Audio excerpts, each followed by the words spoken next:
Genesis 35. Then God said to Jacob, "Go up to Bethel and settle there, and build an altar there to God, who appeared to you when you were fleeing from your brother Esau." So Jacob said to his household and to all who were with him, "Get rid of the foreign gods you have with you, and purify yourselves, and change your clothes. Then come, let us go up to Bethel, where I will build an altar to God, who answered me in the day of my distress, and who has been with me wherever I have gone."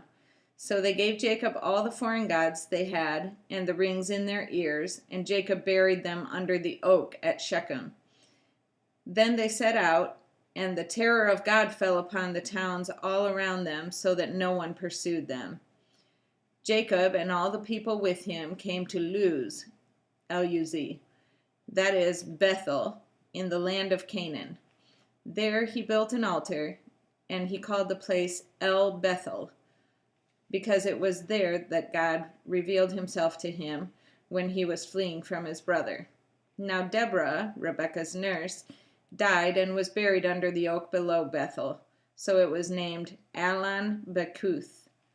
After Jacob returned from Paddan Aram, God appeared to him again and blessed him. God said to him, "Your name is Jacob, but you will no longer be called Jacob. Your name will be Israel." So he named him Israel. And God said to him, "I am God Almighty. Be fruitful and increase in number. A nation and a community of nations will come from you, and kings will come from your body. The land I gave to Abraham and Isaac I also give to you, and I will give this land to your descendants after you." Then God went up from him at the place where he had talked with him. Jacob set up a stone pillar at the place where God had talked with him, and he poured out a drink offering on it. He also poured oil on it. Jacob called the place where God had talked with him Bethel. Then they moved on from Bethel.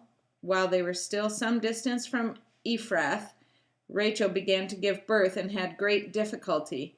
And as she was having great difficulty in childbirth, the midwife said to her, "Don't be afraid, for you have another son." As she breathed her last, for she was dying, she named her son Benoni, but his father named him Benjamin. So Rachel died and was buried on the way to Ephrath, that is, Bethlehem. Over her tomb, Jacob set up a pillar, and to this day that pillar marks Rachel's tomb. Israel moved on again and pitched his tent beyond Migdal Eder.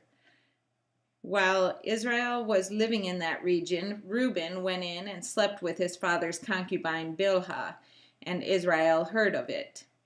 Jacob had 12 sons. The sons of Leah were Reuben, the firstborn of Jacob, Simeon, Levi, Judah, Issachar, and Zebulun. The sons of Rachel were Joseph and Benjamin. The sons of Rachel's maidservant Bilhah were Dan and Naphtali. The sons of Leah's maidservant Zilpah were Gad and Asher. These were the sons of Jacob, who were born to him in Paddan Aram. Jacob came home to his father Isaac in Mamre near Kiriath Arba, that is Hebron, where Abraham and Isaac had stayed. Isaac lived 180 years. Then he breathed his last and died and was gathered to his people, old and full of years, and his sons Esau and Jacob buried him.